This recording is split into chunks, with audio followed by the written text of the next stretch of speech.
CreepyCorner stories. Hey everyone, welcome back to CreepyCorner stories.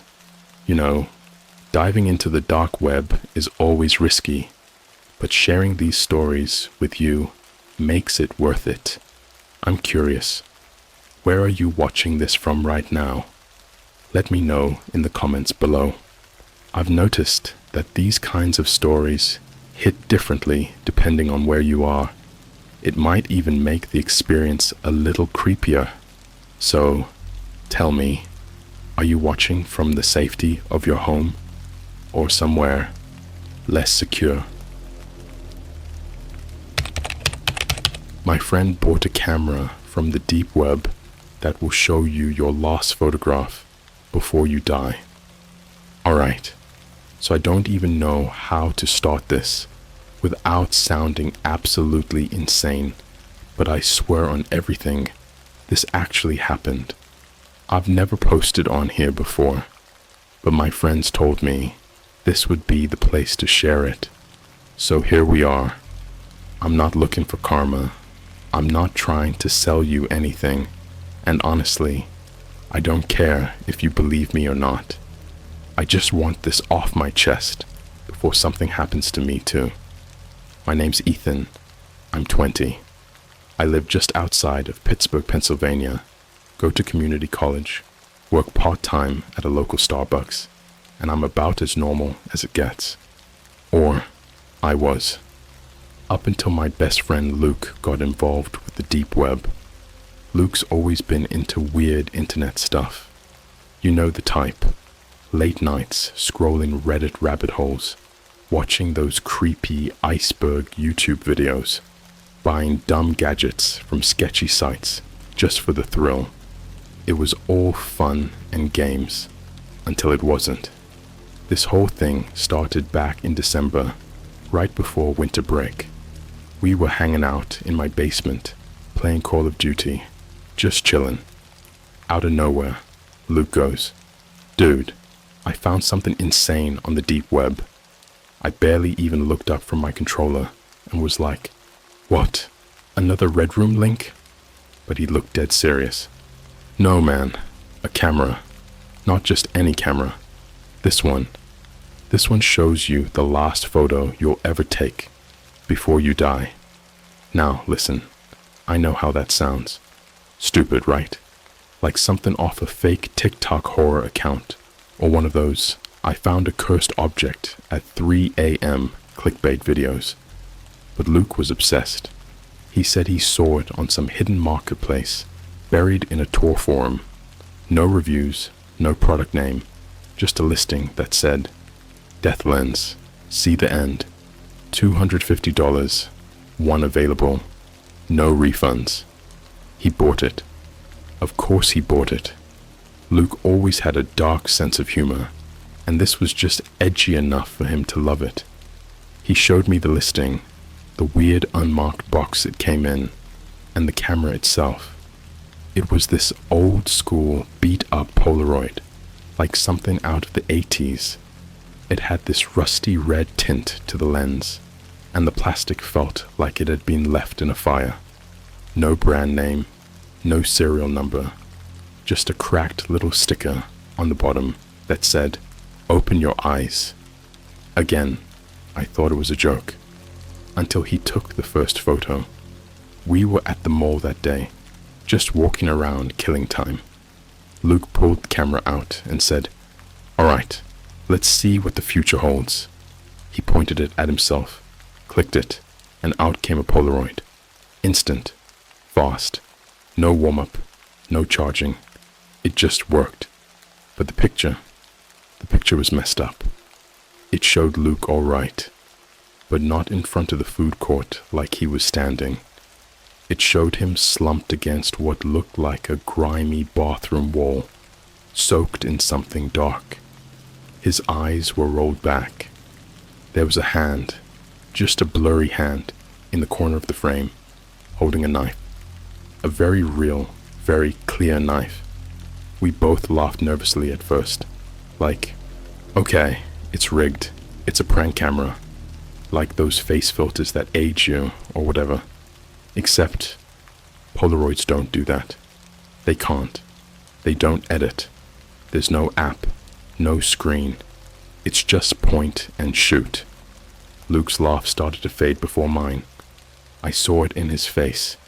He was genuinely creeped out. He shoved the photo into his hoodie pocket and didn't say anything the rest of the day. Over the next week, Luke changed. I'm not talking like he got quieter or acted different. I mean, he stopped sleeping. He wouldn't answer texts. When I went over to his house, his mom said he'd barely left his room. His TikTok, dead. Snapchat stories, nothing. His whole digital footprint just froze. Until Saturday night. I got a DM on Instagram from Luke at like 2:12 a.m. No text, no caption, just a photo. A picture of the Polaroid, the same one from the mall. Except now, the background was clearer. You could see a dirty public bathroom, blood on the walls, and graffiti in the corner that said, "The glass is watching." His face in the photo looked more real now, like it wasn't a trick of the light anymore. I replied, "Dude, what the hell is this?" No answer. I went over to his place the next morning. His mom answered the door, looking super tired, and said he wasn't home. I told her he sent me something weird, and she just sighed and said, "He left last night, took the camera, and said he needed to test something." That's literally all she knew. I didn't hear anything for 2 days. Then Tuesday rolled around. I was at Starbucks, halfway through a shift, when I saw it on my phone. Twitter. A local news account posted a short headline, "Man found dead in abandoned gas station restroom." There was a photo of the outside of the place. It looked run down, tagged up with graffiti. Familiar graffiti. In red spray paint, right above the doorway. "The glass is watching." I don't know how I got to the scene. I think I just ran, left work, Ubered, whatever. I found the gas station. It was just outside the city limits, past the bridge near that weird stretch of road where no one goes after dark. And when I peeked past the police tape, I saw it. The same bathroom, the same wall, the same position Luke was in the photo. Dead, slumped, soaked in blood, and in his hand, still clutching that cursed-ass camera. They ruled it a murder, but the cops won't say anything. No weapon found, no fingerprints, no witnesses. But here's the thing that freaks me out the most. 2 days after Luke died, I got a package in the mail. No return address, just a small cardboard box sealed with black tape. Inside it, the camera, and one blank Polaroid. Taped to the bottom of the box was a note. "It only shows you what's coming if you choose to look." I didn't touch it for 3 days. I left the box sitting on my desk, unopened after the first look, like it would start hissing if I got too close. It was like having a loaded gun pointed at my face, except the trigger was a decision I had to make. Just look into it, and it'll show you your last breath, your final frame. The thing is, I couldn't throw it away. I tried. I threw it in the trash behind my apartment complex, the kind of rusted out dumpster raccoons sleep in. I stood there for a good minute, staring at the dented box among someone's fast food wrappers and wet cardboard. I walked back upstairs to my place and tried to forget it. 2 hours later, I walked into my room and the box was back. Same spot on my desk. Still sealed with that black tape. Still cold. I don't know how it got back. I live alone, 3rd floor, deadbolt locked, and I don't give out my key. But there it was, like it never left. That night, I dreamed of clicking, that distinct sound of the shutter, check, echoing over and over. Every time it clicked, I saw flashes, not full images, just scenes, a foot twitching, a mouth screaming without sound, a figure in the mirror behind me with no eyes, holding something long and sharp. I woke up in a sweat, tongue dry, heart trying to punch through my ribs. I turned my head. The box was open, and the camera was sitting on my pillow, facing me. At this point, I needed someone to talk to who wouldn't think I was on something. So I called Sam, this girl I used to hang out with in high school. We were both into horror movies and true crime back then, and she always had this morbid curiosity that scared the hell out of me. I figured if anyone would be willing to hear this without laughing in my face, it was her. I told her everything, from the day Luke showed me the camera, to the photo he took, to, well, the gas station. She didn't laugh. She just got really quiet, and then said something I still think about every night. What if it's not just showing you? What if it's bringing it closer? Like it's not a warning, it's a countdown. Sam came over that night. I hadn't seen her in over a year. She brought her laptop, a pack of Red Bulls, and a folder full of printed screenshots from deep web forums. Apparently, she'd been down similar rabbit holes before. Objects with mimetic death triggers, cameras that alter your timeline, all that weird internet lore you think is fake until it breathes down your neck. She found a thread on a now dead forum called Soot Spectre, where a guy named Nullglass talked about the death lens. One of the last posts before the forum got nuked said, "You don't take the photo takes you. Never let it snap twice. Second shot is the end." That's when Sam's face went pale. She asked me if Luke had ever taken a second picture. I hadn't even thought about it.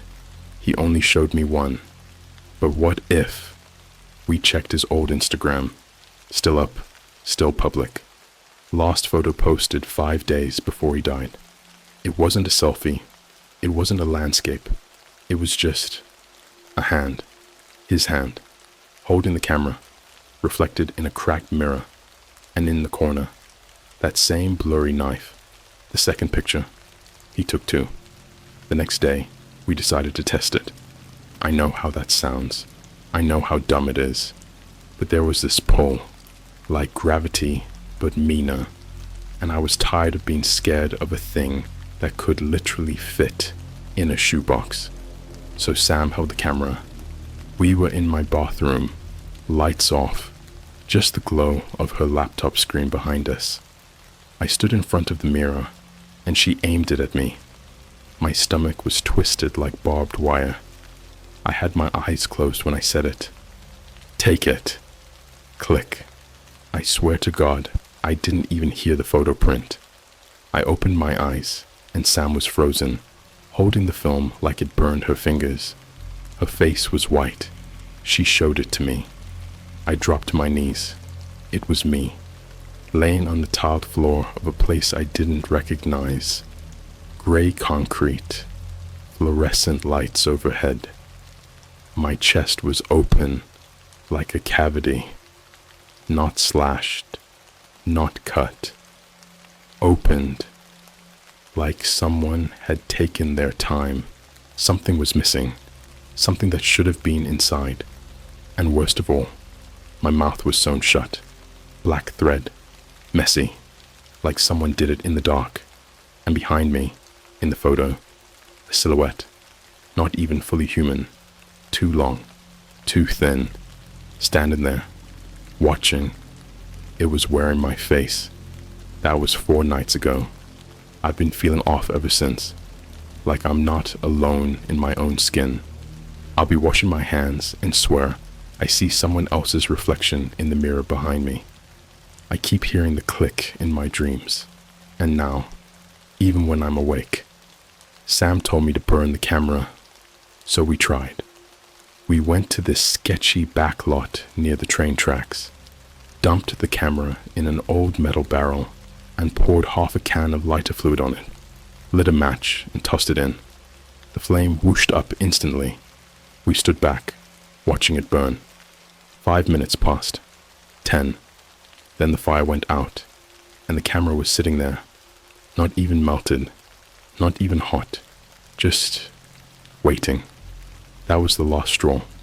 Sam left, said she couldn't deal with it anymore. I don't blame her, but I did something worse. I took another picture. I don't know what made me do it. Maybe I wanted to see if it would change. Maybe I just needed to know how much time I had left. Maybe the thing inside the camera made me do it. I stood in my living room, window behind me, streetlight outside, casting this pale, cold glow through the blinds, and I clicked. Click. The film printed slower this time. I watched it develop, heart pounding. The photo showed me, not in the street, not in some alley, just standing in my apartment, at night, exactly like I was, except this version of me was smiling, and in his hand was my head, eyes open, mouth still stitched. The photo wasn't predicting my death anymore. It was celebrating it. And now I hear the clicking every time I blink. My phone camera doesn't work anymore. My reflection doesn't line up with my movements. I'll raise my hand, and the mirror version lags behind, or smiles when I don't. Last night, I woke up to find another photo on my nightstand. I didn't take it. It was the same scene. Me, headless, in my room, except now, the thing wearing my face was holding a knife. In the reflection of the TV screen behind him, I saw something standing at the edge of my bed. You ever feel like you're being rewritten? Not watched, not followed.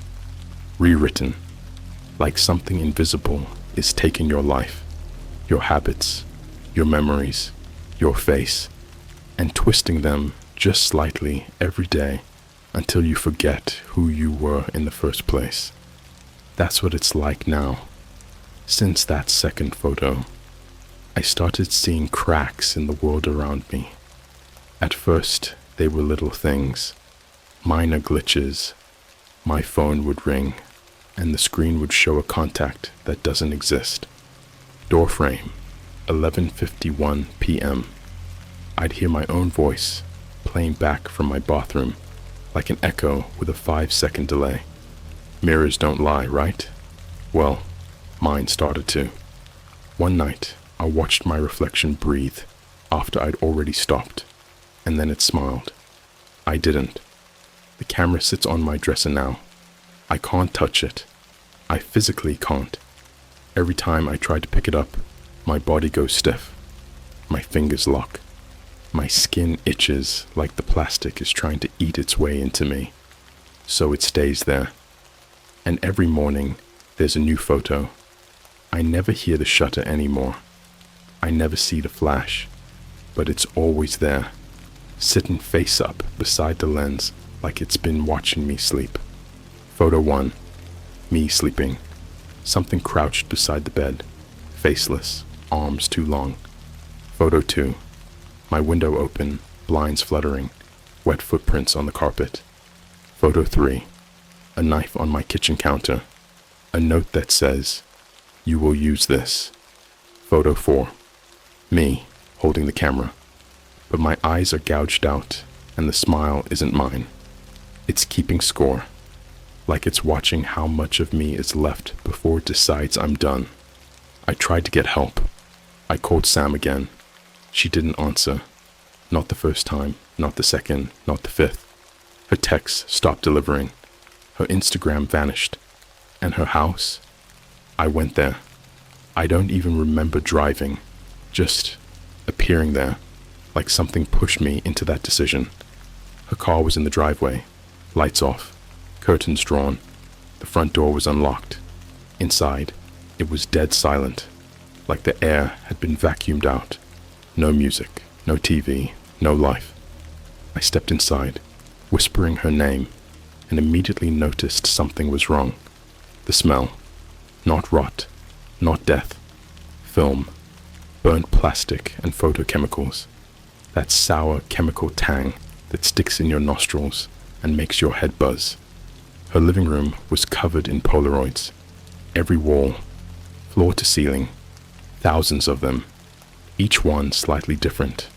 Photos of her, some sleeping, some screaming, some being opened.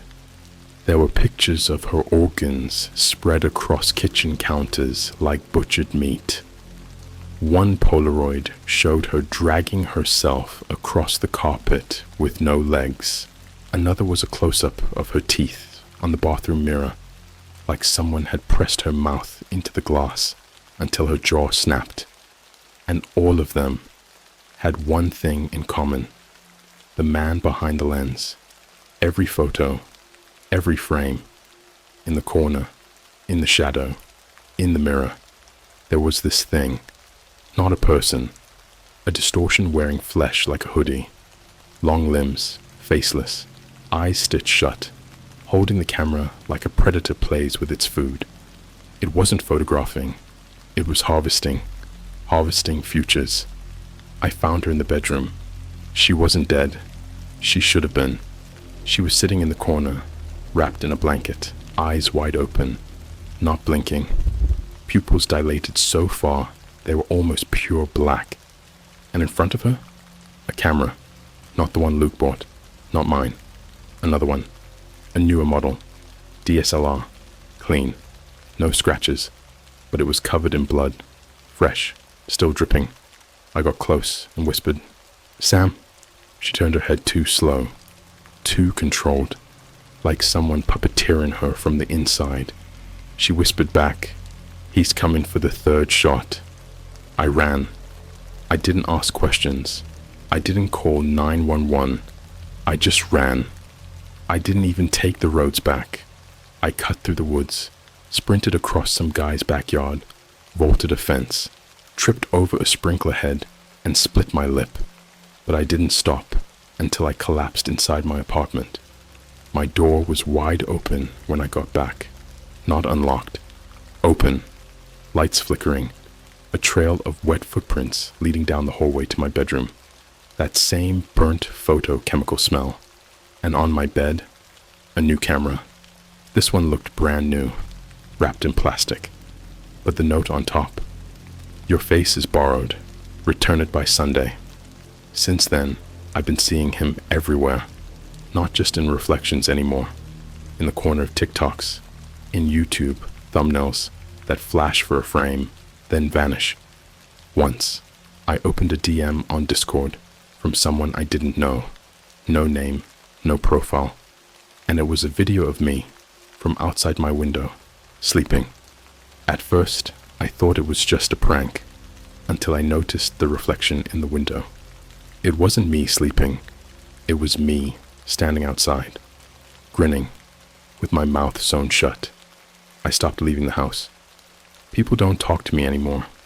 Every time I walk by someone, they glitch, like old VHS tape distortion.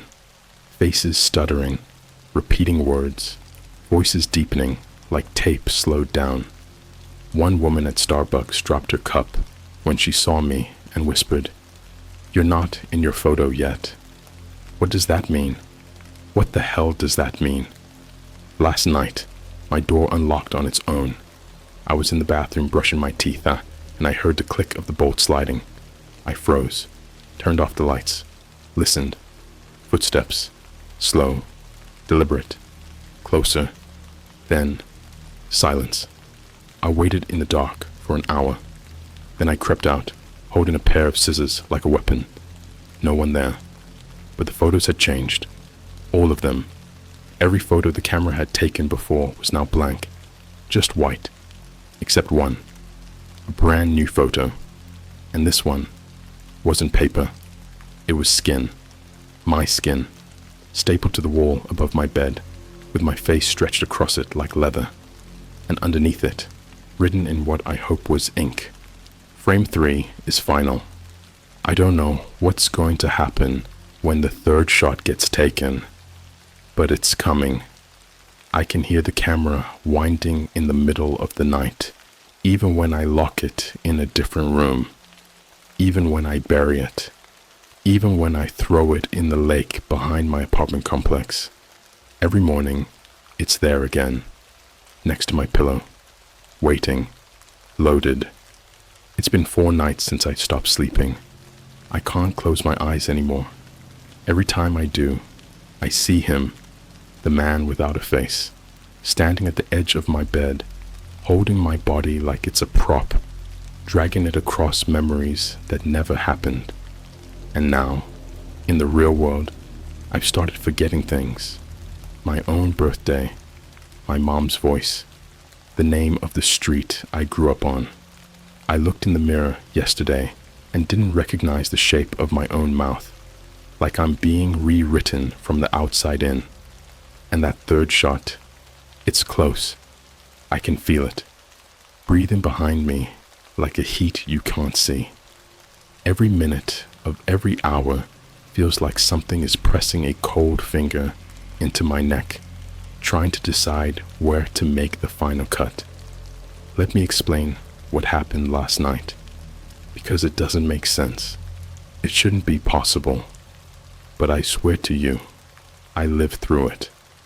The camera moved again, not in the cute haunted doll kind of way.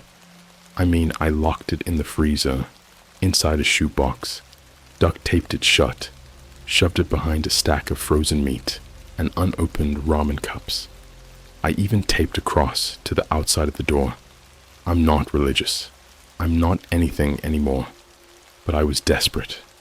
At 3:12 a.m., I heard the click, that dry, cracking click.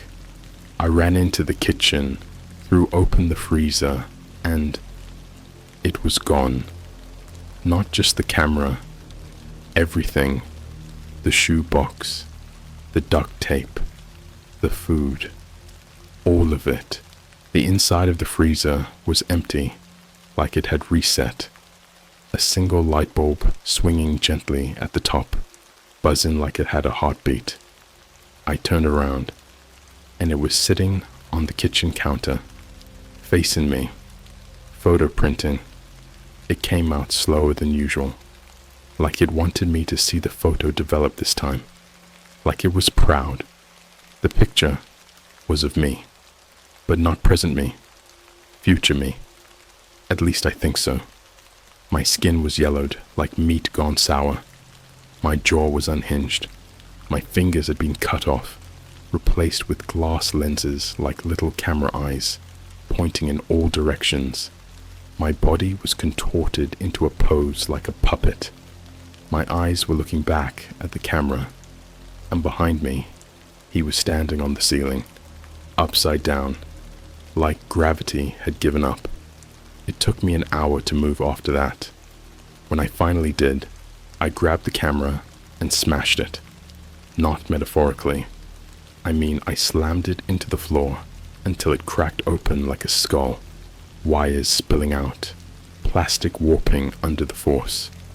I took a hammer to it until my arms gave out. I ripped it apart until it didn't look like a camera anymore. Then I turned around. There were 3 new cameras on the table, each one older than the last. One from the 90s, one from the 70s, one that looked like it came from before time was supposed to start counting. And beside them, 3 Polaroids. Each photo showed me, dying, in different ways.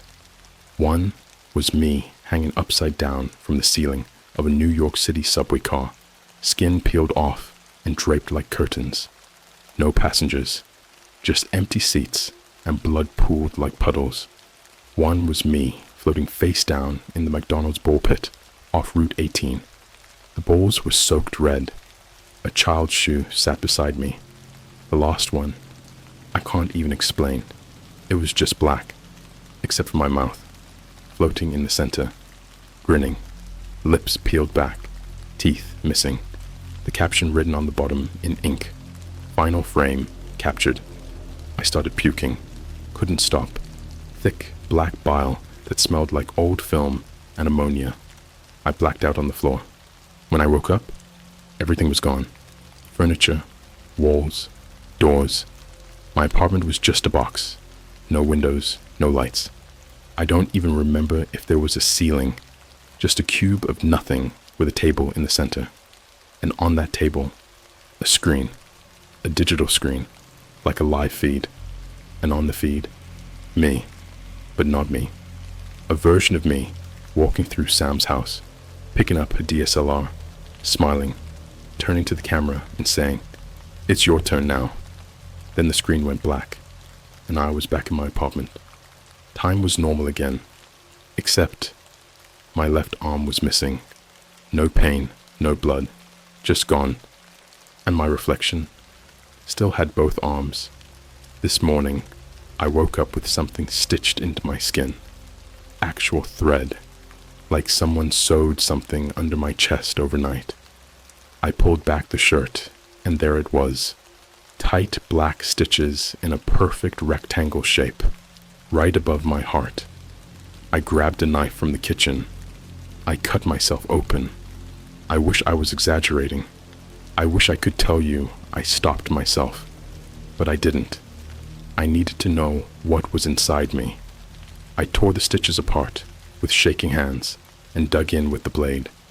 Blood soaked my shirt, but I didn't care. I reached in, fingers slick with something that felt alive, and pulled out a Polaroid. No blood on it, perfectly clean. The photo showed my bedroom, and me, asleep, smiling. But the caption is what made me drop it. The man in the photo isn't you anymore.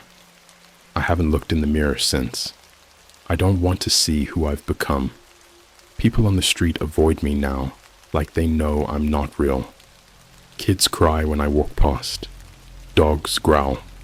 Last time I ordered food, the Uber driver refused to make eye contact, just dropped the bag on the ground and ran. I opened the order. It wasn't food. It was a single Polaroid. This one wasn't of me. It was you, reading this, with a camera in your hands.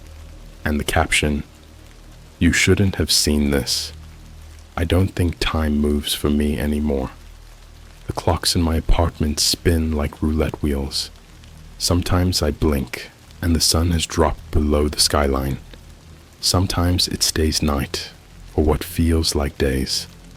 I stopped tracking hours when I realized they didn't belong to me anymore. They belonged to him. The thing with no eyes, wearing my memories like skin. Every morning, I find myself in a new room. I don't leave. I wake up there. One day, it was a storage locker in Chicago, walls covered in mirrors that didn't reflect me. Another day, I was in a luxury hotel in Dubai, the kind with marble floors and gold-rimmed bathtubs, except everything was rotting. The walls were soft. The bed breathed. Every channel on the TV showed my corpse from different angles. The worst was the abandoned daycare. That one stuck with me. There were toys melted into the floor, crayon drawings etched into the walls, but all of them were of me, over and over again, dying in different ways. A child's handwriting beneath them, spelling, "The man inside Ethan is almost ready."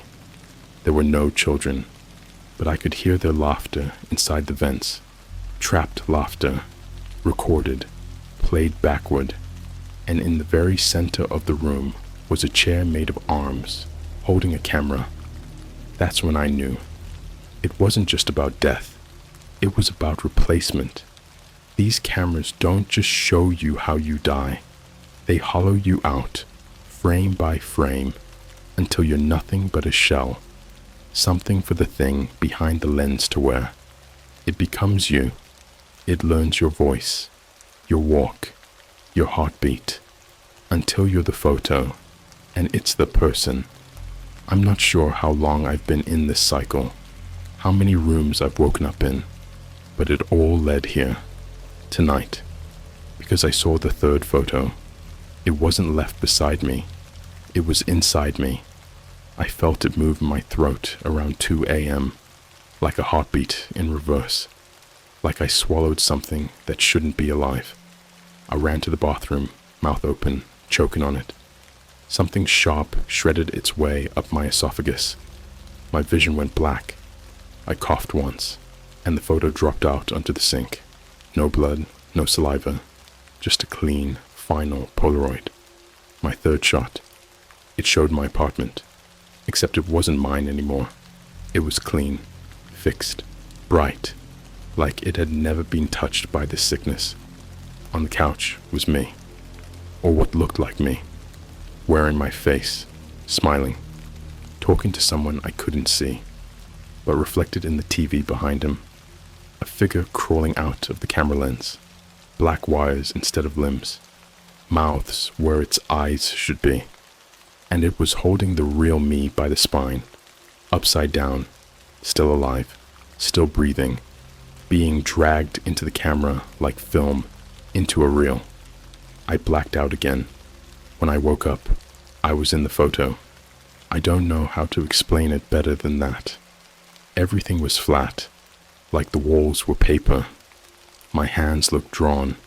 There was no depth, no sound, just quiet. And I could feel the air vibrating, like something was pacing just outside the frame. I screamed until my voice cracked, and from the corner of the room, the shutter opened. Not a door, not a window. A shutter, giant, metallic, with clicking gears and red wires that twitched like veins. And from it, he crawled in, the man behind the lens. But this time, he wasn't hiding. He looked like a collapsed marionette, skin sagging, mouth stitched in spirals, one eye constantly taking photos, even though there was no camera in his hand. The flash came from his mouth. Each step he took printed another photo of me screaming, me peeling off my face, me begging, me breaking my own fingers to climb out of the frame. The photos floated mid-air like butterflies, and then he spoke, not with a voice, with static, radio static, like flipping through dead channels, each word layered with hundreds of others, screaming beneath the surface. The third frame is your tomb. You are now in the dark room. I don't know what happened after that.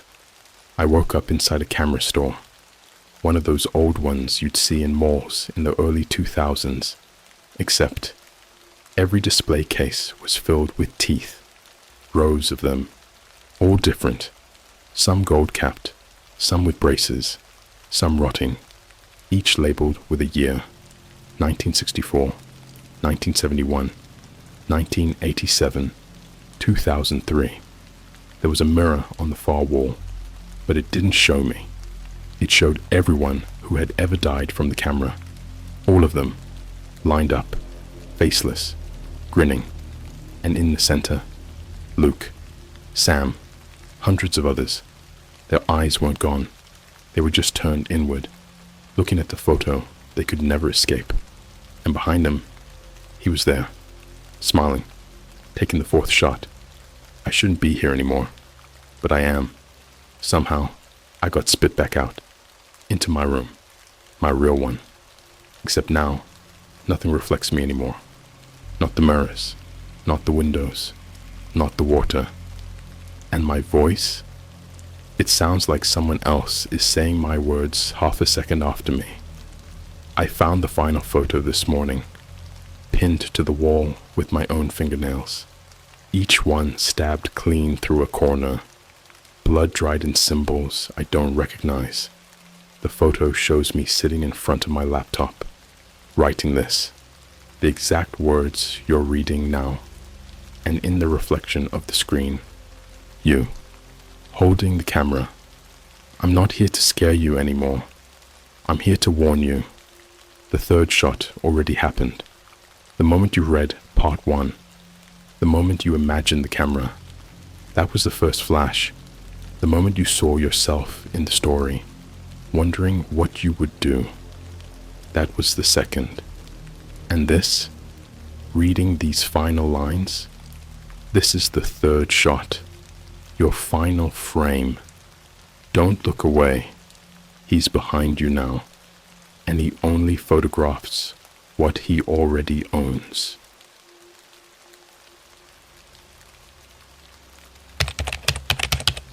Whatever you do, don't download the app called Are You Being Followed?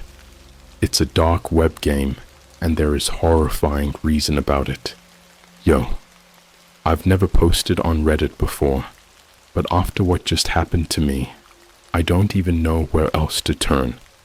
I feel like if I tell my friends, they'll just laugh and think I'm trying to make some TikTok storytime clout chasing nonsense. But this is real. Like seriously, if you're reading this, just listen to me. Do not download that app. It's called Are You Being Followed?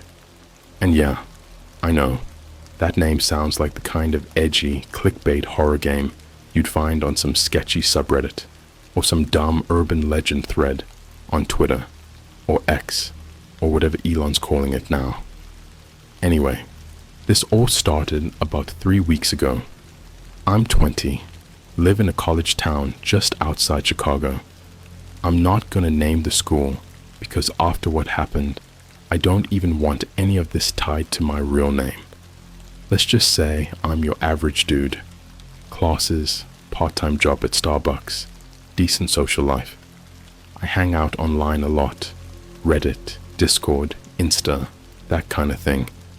The weird stuff started after I got bored one night, scrolling through YouTube at like 3 a.m. You know how it is. You start watching gym fills, and 2 hours later, you're deep into videos titled stuff like Real Dark Web Games You Should Never Play, with spooky thumbnails and robotic text-to-speech narrators. Most of it is fake, obviously, like the Momo Challenge, or Smile Dog, all the recycled creepypasta. But then I saw one that hit different. It was a video from a tiny channel with like 400 subs. Just some guy talking real chill. No music, no editing, nothing. He looked super sleep deprived, kept glancing behind him while talking. The title was just, "Please don't download this game. Please, this isn't a joke." At first, I rolled my eyes, but something about how serious he looked got me watching. He talked about this app that isn't on the App Store or Google Play. You had to get it through a sketchy link people pass around on Discord servers and forums buried in the deep web. It's called Are You Being Followed? And apparently it's an ARG, like an alternate reality game. Except this one didn't have riddles or codes or funny lore. It was just scary. He said the app uses your phone's GPS and camera. Once you open it, it asks for two things: your current location, permission to access your camera at all times. He warned that once you grant it, you can't uninstall it. It hides itself. And from that point on, the game begins. I thought it was BS. Like, why would anyone make something like that? He went on to say the app rewards you with points the longer you stay in the game. You get texts, random messages, photos, all designed to freak you out. The longer you last, the more intense it gets. But nobody knows what happens if you get to 100 points, because nobody ever does. He stopped the video midway and said something that legit gave me goosebumps. If you hear knocking and it's after 3 a.m., don't open the door, no matter what they say. Then the screen went black for a second, and when it came back, he was crying. I swear, just sitting there, shaking and muttering, "It's here. I can see it now." Then the video cut to static, not like edited static, actual glitchy feed, like a stream crashing. I closed the tab, laughed it off, and went back to scrolling Insta Reels. But later that night, curiosity got the better of me. I ended up on a weird Discord server called Dark Room. You needed an invite code that someone posted under a cursed TikTok thread. The server was full of unhinged creepypasta junkies and old kids sharing grainy pics and links to bootleg games.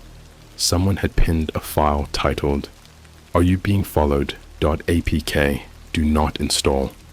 Now, I know I'm gonna sound like an idiot for this next part, but I downloaded it. Brother, I just wanted to see what it was. Like maybe film it, joke around, make a short video, maybe throw it up on TikTok or whatever. The icon was just a pitch black eye. No name, just the eye. I tapped it. The screen glitched. Legit glitched. Not like normal startup animation. It flickered like a broken VHS for a second. Then I saw the words, "Welcome player, the game has begun." And that's it. No menu, no music. Just a looping black and white video feed from my own front camera. At first, I thought that was it. Like a prank app, right? But then my phone buzzed. I got a text from an unknown number. It said, "You are at 3 points. Good job. Keep your camera open." Then I got a notification from my weather app, which made no sense, except the notification said, "You are currently being watched. Look behind you." Deadass. I was in my room alone. Lights off. I turned around. Nothing was there, but my phone camera, still open in the app. It showed a shadow standing behind me. I jumped up, heart racing, turned the light on. Gone. Nothing there. I deleted the app immediately, except it didn't uninstall. It was still on my phone, still running, even in safe mode. Then came the next text. "You lose 1 point for trying to quit. The game continues. Current points, 2. That was the start. Since then, weird things started happening. Photos appeared in my gallery I didn't take. One of me sleeping, another of me at work through the Starbucks window. I've started seeing the same shadow in real life. Outside my apartment, across the street, just standing. It never moves, just watches. Sometimes I get random notifications at 2 a.m. saying, "You are being followed. Closer. Behind you." I showed my roommate. He thought I was messing with him, until he saw the shadow too. Then he disappeared. No joke. Room's empty. Bed untouched. All his stuff still there. No note. No text. Cops think he skipped town, but I know he tried to play the app. He wanted to see what would happen if he got to 10 points. And now he's gone. I'm at 7 points right now. I haven't left my apartment in 2 days. I think if I hit 10, the same thing's gonna happen to me. Please, if anyone else has heard of this app, if anyone knows how to stop the game, comment, message me, anything. I'll update you all soon, if I'm still here. I don't even know what day it is anymore. I haven't slept in maybe 3 days, or maybe 5. I've stopped counting. The clocks in my apartment are glitching out, showing times that don't make sense. 26.91, 0000. Some even display red symbols I don't recognize. One clock showed -666, and then melted. I wish I was joking. I wish this was one of those gotcha horror pranks, or something I could laugh off with my friends over Discord. But no, my friends aren't replying anymore. My texts won't send. My roommate is still gone. I don't even know if he's alive. And the app, it's still running, always running. It's part of my phone now. No matter what I do, factory reset, safe mode, even tried flashing a new ROM, it always comes back. The black eye icon, staring, and now It talks to me, not through texts anymore, not through notifications. I hear it. At first, it was just whispers, static lace breathing sounds coming from my speaker, even when the phone was off.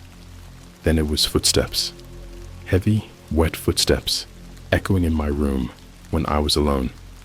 Then came the voice. It used my voice. I was sitting in the bathroom around 3 a.m., lights off, just trying to breathe. I turned on TikTok to distract myself, but every video kept glitching out. Faces melting, sounds reversing, captions reading things like, "You are already dead, you just haven't realized yet." Then from the hallway, I heard myself speak. "Don't turn around. It's standing behind you." I dropped the phone and locked the door. There were fingerprints on the mirror, not mine.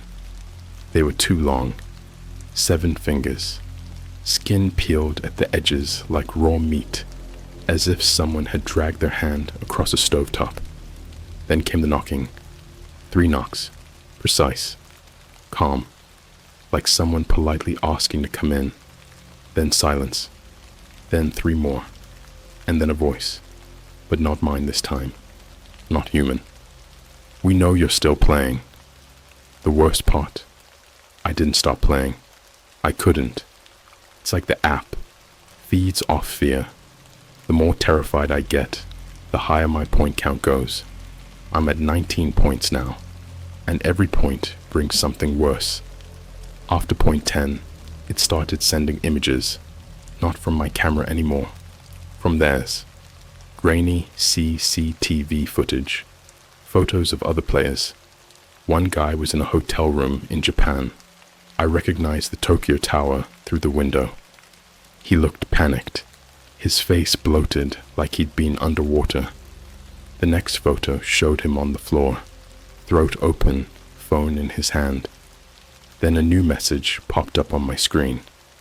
+1 point. You watched him die. I made the mistake of going outside.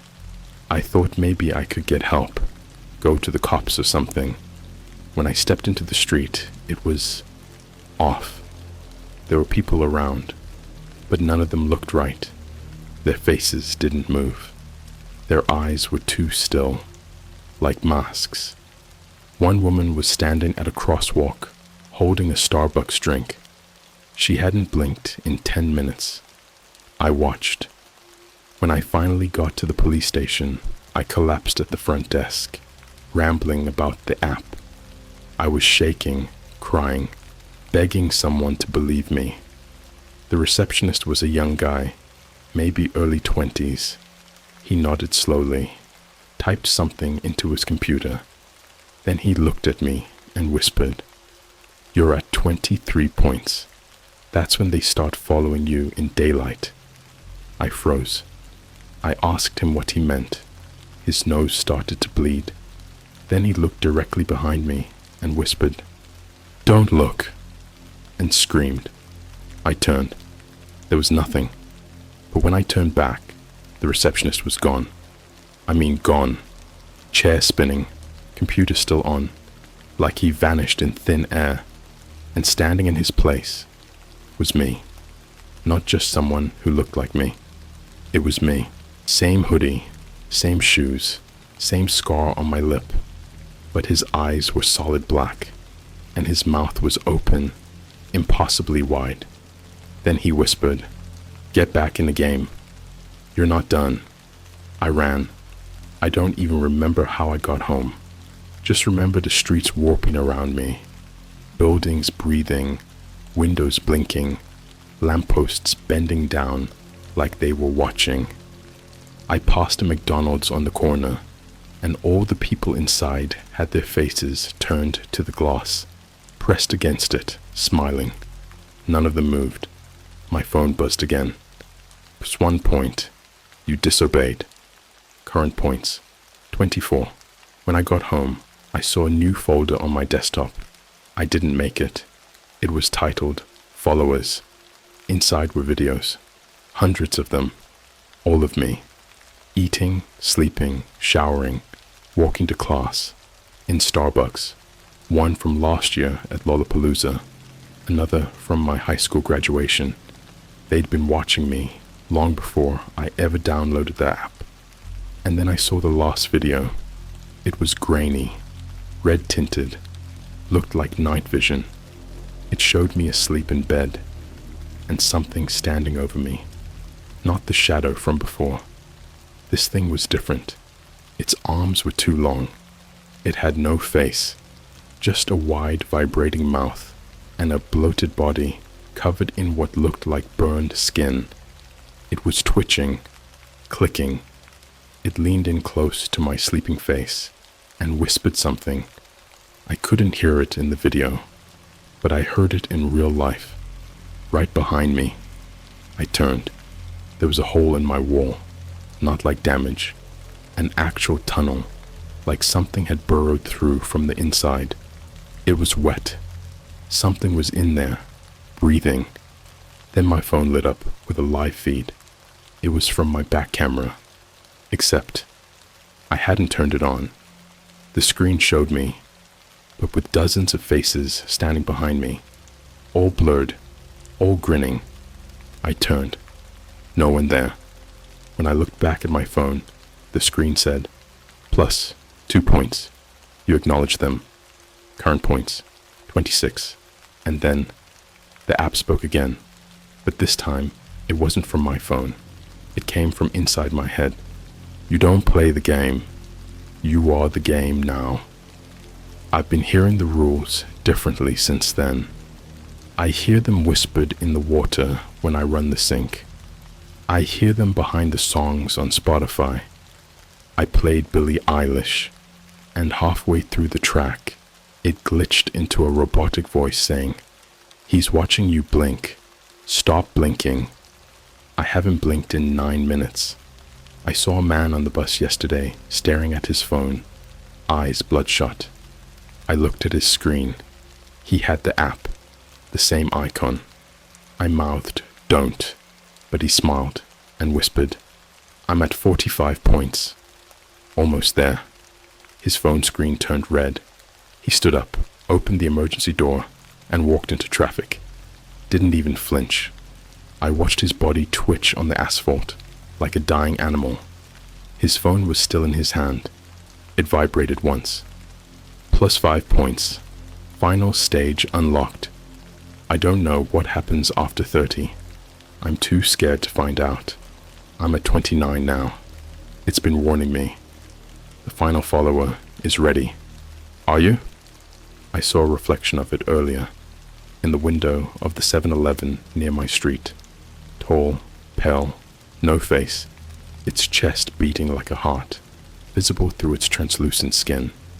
Its eyes were rows of teeth. It looked at me, through the glass, like a starving animal. I didn't even go in, just ran, but I heard it click its fingers, and now my door won't lock. I don't think this is a game. I don't even think this is an app. I think it's a ritual, a curse, a living thing disguised as a file, spreading through phones like a virus, masked as entertainment. You don't download the game downloads you. And now, I think I'm next. If I make it through the night, I'll post part 3. But if you don't hear from me by tomorrow, check your phone. If you see the black eye icon, it's already too late. There is no such thing as sleep anymore. It's not that I can't sleep. It's that sleep doesn't exist where I am now. I mean, I'm still in my apartment, I think. The walls are still the same sickly greenish white. The window still looks out onto the street. The Starbucks across from me is still there. But everything is wrong now. It's like the world shifted half a degree. Just enough that you can still recognize it, but everything feels off. Birds don't chirp anymore. They click. The trees don't sway. They twitch. People walk like their bones are inside out. And the app, are you being followed? It doesn't feel like an app anymore. It feels like a presence, like something that crawled out of the internet and found a way to wear my phone like skin. I hit 30 points yesterday. You'd think there would be fireworks, some grand finale, maybe even a cutscene or something. Nope. All I got was a message. You are now eligible to meet your final follower. You may not decline. And then my screen went completely black, but not off. More like it turned into a void. I saw things moving behind it, shapes, a mouth. I think it smiled at me. That's when my door opened by itself. There was no knock, no sound, just the slow creak of the knob turning, the door swinging wide, and the air becoming thick, like breathing through cotton soaked in warm blood. Something stepped in. It wasn't like the things I'd seen before. The shadow, the copies, this thing. This was made of people. Arms, legs, eyes, hundreds of them, stitched together like a pile of mannequins held together with wire and hate. You could hear it breathing, but not through lungs. It breathed through mouths on its shoulders. Some were screaming, some were laughing, one was chewing. It didn't walk. It dragged itself across the floor, leaving a trail of something black behind it. Not blood, not oil. Something alive. The app buzzed. Final follower has entered your space. Survival depends on silence.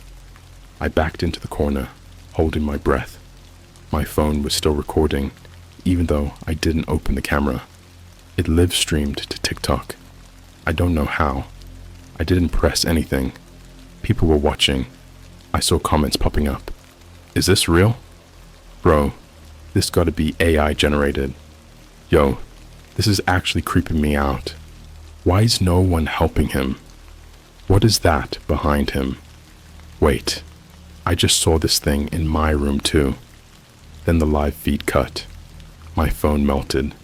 Not figuratively. The screen bubbled, warped, collapsed inward like it got sucked into itself. My hand burned. I screamed. The thing heard me. It turned all of its heads at once, and it charged. I don't remember what happened next. I think I passed out, or maybe I died. I don't even know what death means anymore. I woke up in my bathtub.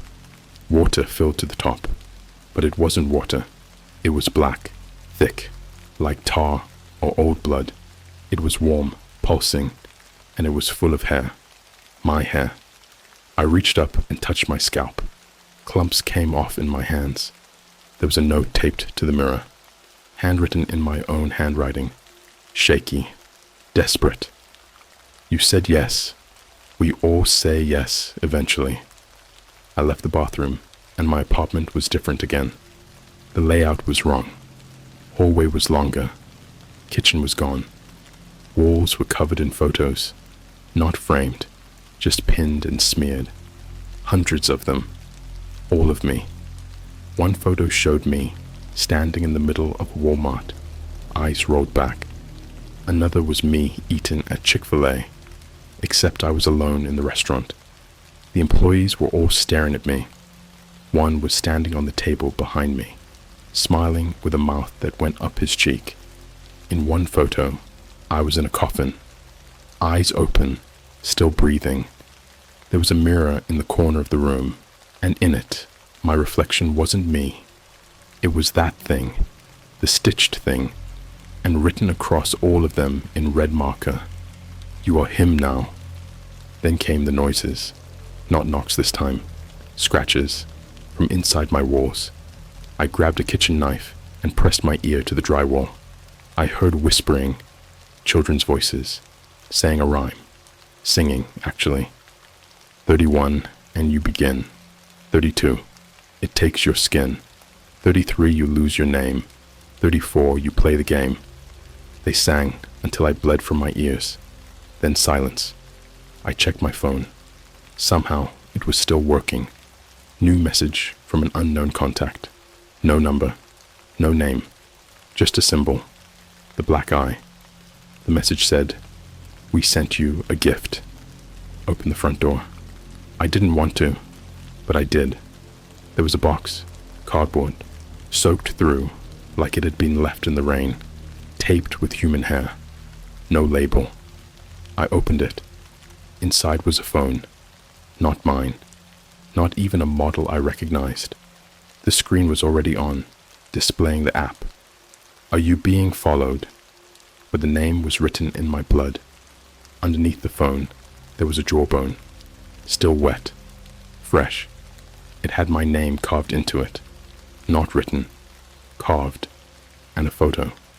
It showed my mother, sitting in her living room, holding her phone.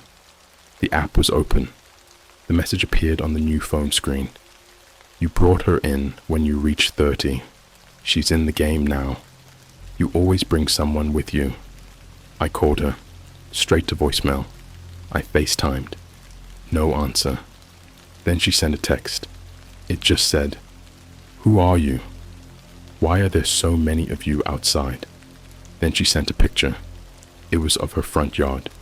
There were dozens of people standing there, naked, featureless, standing perfectly still. But each of them wore a mask of my face. I don't know how to stop this.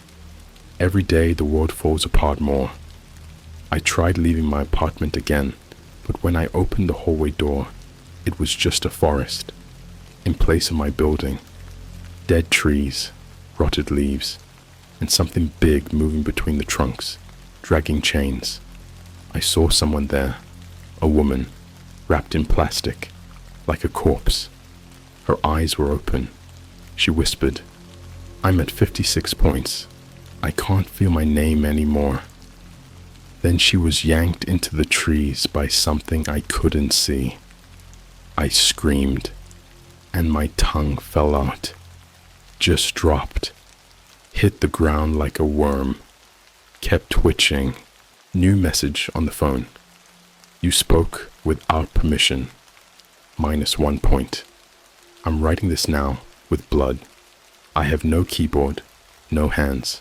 I'm using someone else's. They were in the box this morning, still warm. This will be my last update, unless something changes. I can't see properly anymore. The app is inside my eyes now. I see it when I blink. I see users, thousands of them, all across the world, all playing, all being watched. If you're reading this, you've already been marked. You saw the icon. You thought it was fake. You kept scrolling. Now it knows you. And it's coming. Your final follower has already been chosen.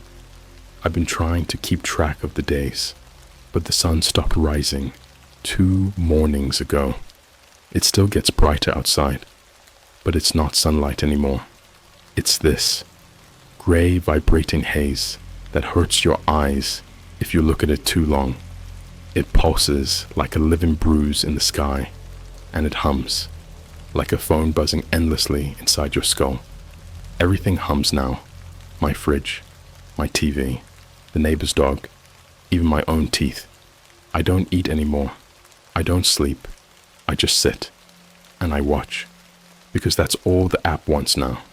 To be watched, to be obeyed, to be feared. I'm at 66 points. The number appeared carved into the floorboards this morning. Not painted, carved. Something sharp, deep. The cuts bleed when I touch them, like the wood is alive. And the walls? They breathe now. They inhale when I cry. I can feel the room watching me. Not through cameras or windows, but through pores. The air feels like it's under skin. But that's not the worst part. The worst part is they've started showing me what's coming. What happens after 66. It started with the visions. They aren't dreams.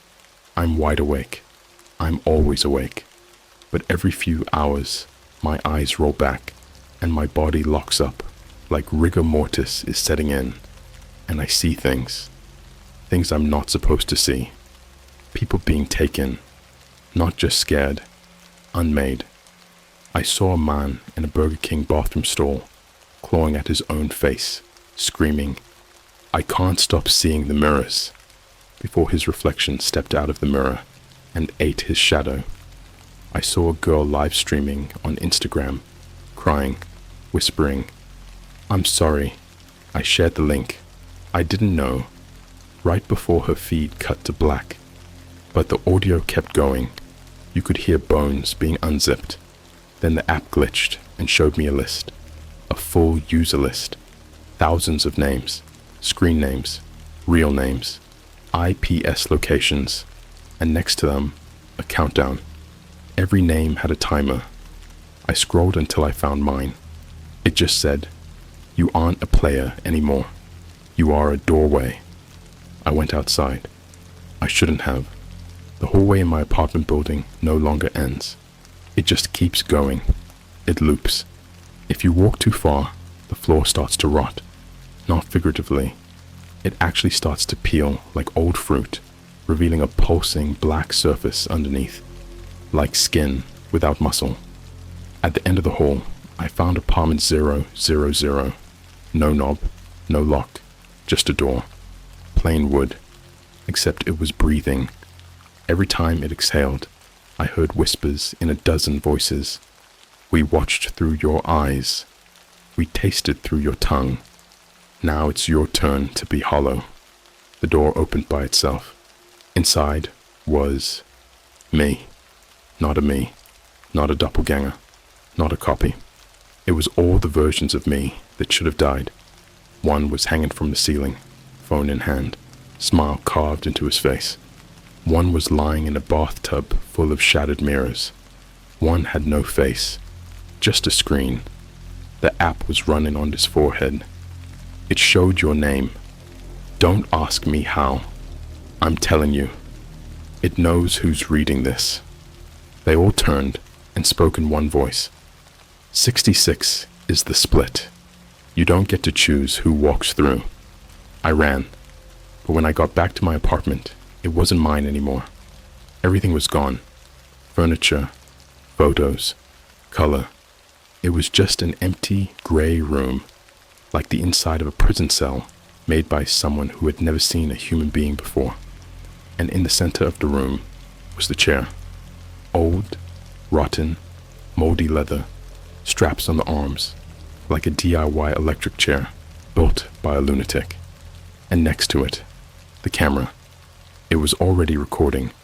There was a note taped to it, written in something that wasn't ink. "Sit down. Show them. Or we show them everything. I don't know who them is. Maybe you. Maybe everyone reading this. Maybe the people in the user list. I don't know. But I sat. I didn't have a choice. And I spoke. I don't remember what I said, but I saw it streaming live. YouTube, Twitch, TikTok. The video title said, "How the Game Ends. Warning, real footage." And every comment was the same. "This is fake, right? It's just ORG lore. Is this AI? OMG, why does he look like me? Bro, I downloaded the app for the memes. Now I can't delete it. I saw this guy in my dream last night. Wait, he's outside my house." That's when I learned what the game really wants. It doesn't want to kill you. Not directly. That's too easy. It wants to turn you into an invitation. You reach 66, and you don't die. You open. Your body becomes a vessel, a broadcast tower. You start pulling others in, people nearby, people watching, people curious enough to say, "Is this real?" Every like, every share, every view is a summoning. You become the disease. The next morning, my neighbor's kid was standing outside my door, 7 years old, snot on his face, holding his mom's iPhone. The app was open. He looked up at me and said, "The man inside said to watch you bleed." Then he stabbed himself in the neck with a pencil. Didn't scream, just smiled. Blood pouring down his collar. He fell like a puppet with its strings cut. I tried to save him, but the app pinged. It's 1 point. You are spreading. It's 2 points. He believes. was 3 points. More are coming. I don't live here anymore. The apartment is just bones now. I hear people walking in the walls. I hear my mom in the ceiling, but she's not screaming. She's laughing, the way she used to when she watched sitcoms. Sometimes I hear her say, "He's such a good boy, always sharing his toys." I haven't owned toys in years. The camera doesn't stop filming. I don't even know where the footage is going anymore. The streams upload themselves, platforms I've never signed into. I saw a Reddit thread last night. Someone posted a screenshot of me sitting in the chair. The caption read, "This guy's videos are the scariest ARG I've seen in a while. He never breaks character. Anyone know if it's part of some marketing campaign?" The top comment, "Not an ARG. He used to go to my school. He went missing 3 months ago." Someone else replied, "Nah, he's at 74 points. I'm at 68, almost caught up." The thread was deleted 5 minutes later. I don't know what happens at 100. No one does. But I saw a glimpse, just a flash. It showed me something I will never forget. A room made of mirrored skin, thousands of children's faces growing from the walls like tumors, a sky that blinked, and in the center, a throne, built from phones, all glowing, all running the same app, and sitting on it. Me. Not this version. Something worse. Something that had used me to climb out. It looked up and whispered. They called it a game, but games end. This is forever. If you downloaded the app, uninstall it. If you can't uninstall it, break your phone. If you're already at 10 points, pray. If you see the black eye in your dreams, don't open it. Don't answer any knocks. Don't listen to the voices that sound like your friends. And if you hear them whisper, "You are being followed," then it's too late. You're not a player anymore. You're a door. This is the last part. Not because the story ends here, but because once you see the ending, it starts again. In you. If you've read this far, if you've stayed up late and binged every word, if you felt that pressure on your spine while reading, if you've looked over your shoulder once, even once, you're already in it. There is no unsubscribe. There is no log out. The game is awake, and you are now its mirror. I don't know how long I've been in this place. It used to be my apartment. Then it became something else. Now, it's a womb. The walls are wet. They breathe. There are things growing out of the floor that look like cords, but they're warm, and when you step on them, they pulse. The last time I looked in the mirror, it cracked on its own, not shattered, cracked outward, like something was behind it, pushing through. When I leaned in close, I saw my eyes blinking, but not in sync. I was blinking once. My reflection blinked twice. The app doesn't even exist on the phone anymore. It's in my skin. It started at my palm, like a birthmark. A black eye with too many lashes. Now it's spread up my arm, across my chest, over my jaw. It pulses when I sleep. If I sleep. Sometimes when I wake up, my hand has written things I don't remember. On the walls, on the floor, on my face. One night, I woke up with a sentence etched into my thigh. Your body is a message. Another time, written across my tongue in mirror script. If they hear you scream, they find you faster. I made the mistake of answering the door again. Not because someone knocked, because they started whispering names. My parents' names, my ex's, my childhood dog, voices from people I haven't heard in years, and then my own voice, saying things I've never said. Open the door, you're ready now. This is what you were born for. The rest of you was just meat on the journey. So I opened it and saw the hallway. But the walls weren't walls anymore. They were rib cages, giant, endless, twisting inward, breathing, and the floor. It was moving. I stepped onto it and realized it wasn't a floor. It was them. All of them. The followers. Thousands. Crawling. Dragging themselves forward. Some had no eyes, just sockets leaking static. Others had too many limbs, too many mouths, all of them chanting through shredded vocal cords. He opened the gate. He opened the gate. He opened the gate. I tried to go back inside, but my door was gone. My room was gone. My body was changing. My skin was cracking like an old screen, flakes coming off like burnt paper. Underneath was code, literal code, binary, barcodes, coordinates, QR patterns tattooed into muscle. I peeled back my wrist and saw the words, "You are no longer flesh. You are an update." And then the sky split. It didn't open like clouds. It tore like cloth soaked in gasoline. Behind it, a face, but not a face like you or me. A sky-sized writhing organism made of screens. Every screen I've ever looked into. iPhones, tablets, TVs, laptops, refrigerators, smartwatches. Each one flickered with pieces of me. Videos I never recorded, memories I never had, deaths I hadn't died yet. The face leaned down. It had no eyes, just mouths. So many mouths.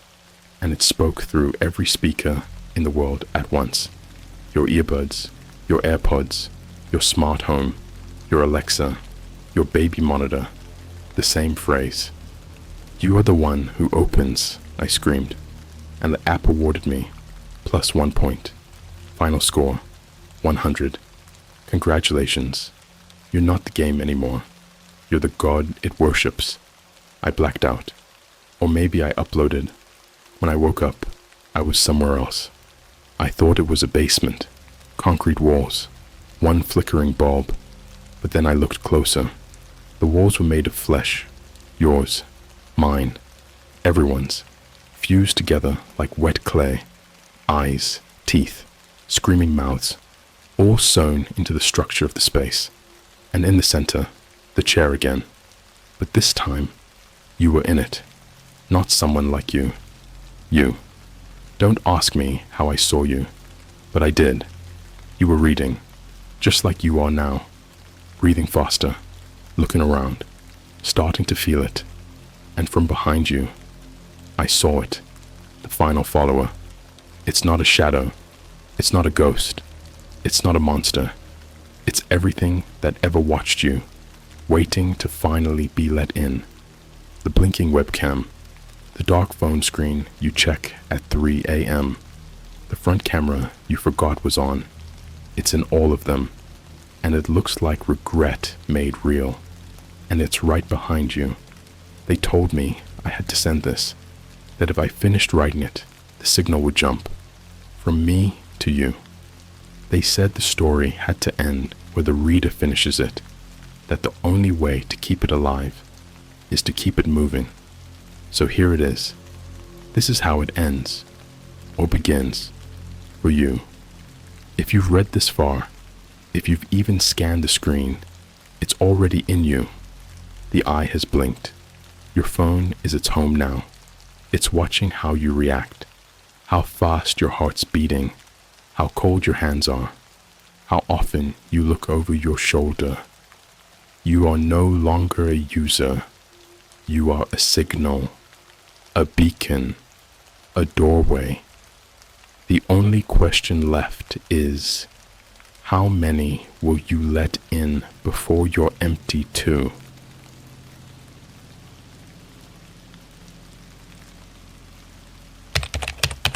I bought Real Angel from heaven, from the dark web. The following day, he told me not to board the next bus because it isn't real. I just found out on the news the disgusting truth about it. What's up, Reddit? This is gonna sound absolutely insane, and honestly, If I was reading this from someone else, I'd call it fake too.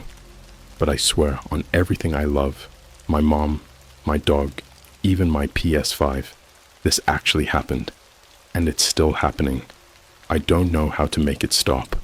Let me backtrack a little bit.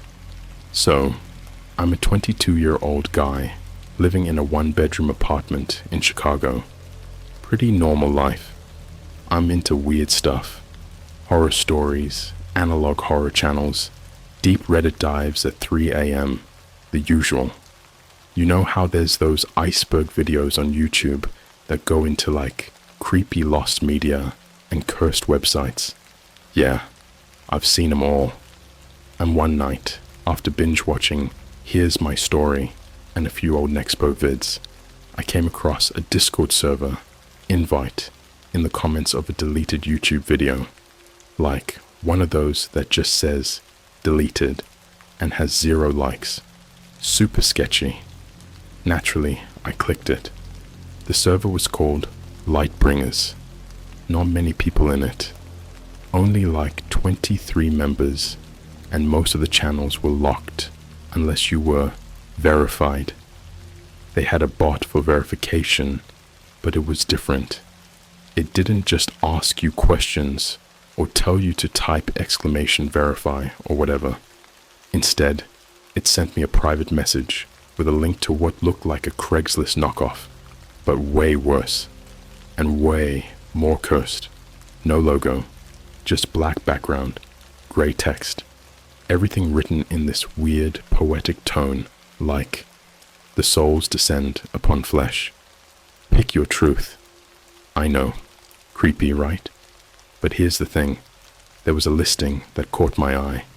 It was literally titled, "Authentic Angel from the Divine Heavens, Wings May Be Clipped." It cost $55, plus shipping, straight up.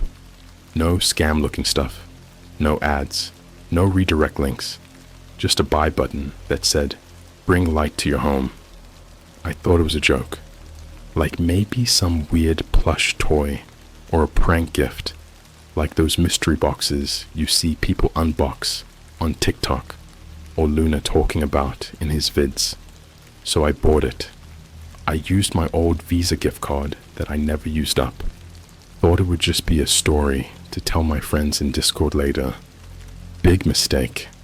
I didn't even put my actual address in, just the P.O. box I use for dumb packages and giveaways. That was Tuesday night. By Thursday, the package was there. Let me just say this now. It didn't come in any FedEx or Amazon truck. It was just there, sitting in the P.O. box locker like someone teleported it.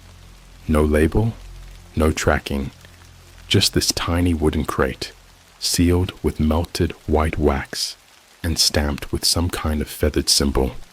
I thought, alright, weird Etsy vibes. I'm down. I took it home, recorded an unboxing for laughs, thinking I'd post it to my spam TikTok. But when I opened the box, dude, inside was a human-sized mannequin. At least, I thought it was a mannequin at first. Pale as hell, skin like smooth marble, with these giant scar marks on his back, like someone had yanked out wings or something. Eyes closed, hands folded like he was praying, and around his neck, a little laminated card. Don't wake until the stars speak. What the hell does that even mean? I laughed at first, genuinely thought it was just some twisted art project. But then, the thing blinked. I'm not even joking. I screamed like a toddler. It opened its eyes, pure silver. No pupils, no irises, just straight up mirror-like orbs. It sat up slowly and looked straight at me. And then, this part messed me up. He spoke. No mouth movement. Just straight into my brain, like an Instagram live happening in my skull. Don't board the 6:45 bus on Friday. Brother, I don't even take the bus that early, but I was planning to go to this coffee spot that just opened near the Riverwalk, and it's right off that route. It felt like a threat, or a warning, or both. I tried to ask him what he meant, but he didn't say anything else. Just closed his eyes and laid back down like he clocked out of life again. Naturally, I did what any normal person would do. I posted a vague Snapchat story about it, DM'd 2 friends in my horror Discord server, and spent the night refreshing the local news. And then, Friday morning came. I stayed home, called off work, told them I had a stomach bug. At 7:12 a.m., my friend sent me a video. It was from Twitter, reposted to Instagram by @ChicagoScanner, one of those pages that tracks emergencies in the city. The caption said, "Breaking, CTA bus 645, route explodes near Michigan Avenue, suspected gas leak, 12 dead." I swear to you, I almost threw up. I just sat there on my couch, cold sweat dripping down my back, staring at the screen like my soul left my body. The street in the video was the exact one I would have been on if I had taken that trip to the coffee shop. And that's not even the worst part, because that night, the angel woke up again. He stood in the middle of my living room, eyes glowing faintly like a dying phone screen, and he whispered, this time out loud, "That was the first gate. You have 6 left." What does that mean? What the hell did I buy? The second gate didn't wait. It came for me 2 nights after the bus explosion. I was still trying to convince myself it was all some deranged coincidence. Maybe the mannequin wasn't even real. Maybe I hallucinated the voice. Sleep deprivation, maybe. A prank. Yeah, that's what I told myself. Until I walked into my bathroom and found my own face scrawled in dried blood across the mirror. Not painted, scrawled, as in scratched into the surface, like someone used a jagged piece of metal or a nail. The letters were uneven, some deeper than others, and next to my face was a date. April 6th, you left the door open. That was tomorrow's date. I live alone. No roommates, no pets, and I haven't let anyone into my apartment since the whole angel incident. So unless some rando broke in, slashed a message in my mirror, and then left without stealing anything, this wasn't normal. I took a picture and sent it to my group chat with no caption, just silence. Then I opened the door to the living room and froze. The angel was gone. Gone. The spot on the floor where it laid had deep, dark burn marks, like the wood itself had melted underneath his body. And on the floor, scattered like breadcrumbs, were white feathers. Not soft, fluffy feathers either. These were sharp, almost glossy to the touch, and each one pulsed slightly if I held them long enough. I don't even know how to explain it. It was like each feather was breathing on its own. At that point, I genuinely considered running out into the hallway and screaming, calling the cops, calling anyone. But what was I gonna say? Hey, officers, someone shipped me a psychic angel from the dark web, and now it's teleporting around my apartment, writing bloody riddles in my mirror.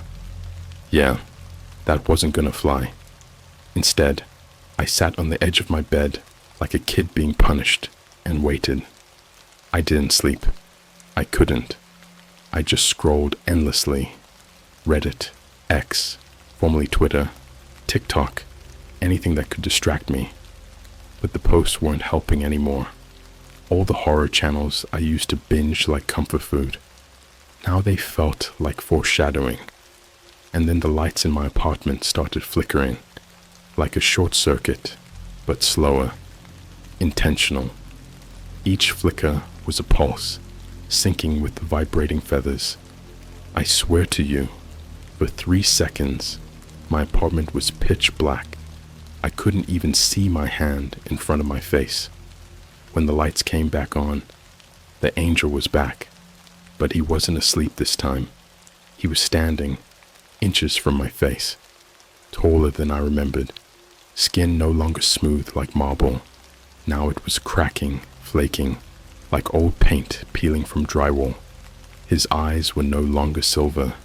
They were black, reflective, glossy black, like oil slicks. Like if I'd stared too long, I'd see things I was never meant to see. He spoke. Again, no mouth movement, no expression, just cold, raw thought beaming directly into my skull. The second gate opens at the stairwell. Don't answer the third knock, I asked, literally whispered. What stairwell? He didn't reply. Instead, he turned his head so slowly it made a soft grinding sound, like bone rubbing against bone, and looked straight toward the door to the building's main hallway. Then I heard it. Knock. One knock. I froze. My stomach twisted up like I'd swallowed ice water. Knock. Second one. Louder. Knock. The third knock was different. It didn't sound like a hand. It sounded like a skull slamming into the wood. Hollow. Heavy. Wet. I didn't move. Not a muscle. But the door creaked open. I swear to God I locked that door. I always lock it. Something stepped into the apartment. Not the angel. Something else. Something wrong. It was human-shaped, but no face. Skin was bloated and gray, like it had drowned hours ago and never got the chance to rot. It dragged its feet, leaving behind smeared puddles of some dark black liquid, thicker than water, thinner than blood. It didn't speak. It didn't need to. Instead, it raised its hand, long bony fingers, and pointed toward the ceiling. Not at me, not at the angel, at the ceiling. And then it dropped dead. No sound, just hit the floor like a wet sack. But the angel, he whispered again. Upstairs. I live on the 3rd floor of a 6-story apartment. The stairwell was just down the hall. Something told me if I didn't go check, something worse would come. So I grabbed the little hunting knife I kept in my kitchen drawer. Don't judge. I used to work at a gas station, and stepped into the hallway. Everything was still. Too still. Even the buzzing flicker of the old hallway light was gone. It was like time paused itself. I walked past the doors of my neighbors, all of which were wide open. I peeked into a few and realized no one was home. All of them had mirrors shattered. All of them had TVs playing static, even the ones that weren't plugged in. When I reached the stairwell, I noticed something that made my stomach crawl. The stairs weren't normal anymore. Each step was covered in teeth. I'm not talking about metaphorical or symbolic horror here. I mean literal. Human teeth, dozens, hundreds maybe, cemented into the stairs like they had been grown there. Some were still fresh, bloody. Others were old, cracked, yellow. I should have turned around, but I didn't. I walked up, slowly. As I reached the 5th floor, I heard a soft hum, like church choir music, but in reverse. And at the top of the stairs was a door, not to any of the apartments. It was a wooden cathedral door, ancient-looking, rotting, with chains wrapped around it, like it was holding something inside. Carved into the top of the door was a sentence. Your name has been spoken. I didn't know what to do. Then my phone buzzed. It was a FaceTime request. From my own number. I answered. I don't know why. I think I was losing it. But I answered. What I saw made me drop the phone. On the screen was me, lying in a bathtub filled with ice. My chest was carved open. My eyes were gouged out. And behind me, the angel stood, with its black eyes glowing like embers. Then the voice came through the phone. That's your ending if you open the 3rd gate too early. I ran. I ran down those stairs so fast, I almost broke my ankle. But when I got back to my apartment, my front door was gone. Not open, gone, just a blank wall. And scrawled across it, in smeared, dripping black, was the number 2/7. 2 gates down, 5 to go. The angel was waiting inside. No blood, no death. Just him, sitting on my couch like it was normal. He turned to me with a new expression, almost smiling.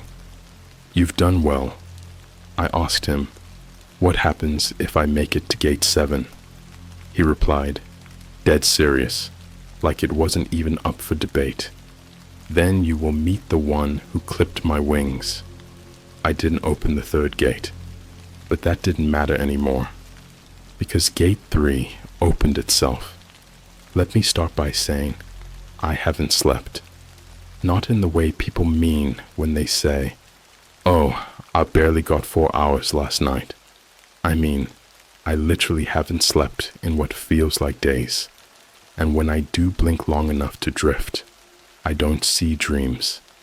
I see memories I've never lived. Memories that don't belong to me. Ones where I'm not even human. In one, I'm lying in a crib made of fingers. In another, I'm floating in a lake of screaming mouths, and each one is whispering my name with different tones. Some plead, some mock. One laughed so hard, it tore itself in half. Anyway, back to the story.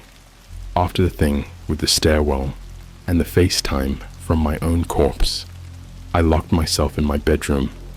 I duct taped every vent, stuffed towels under the door, shut the windows, even though it was sweltering.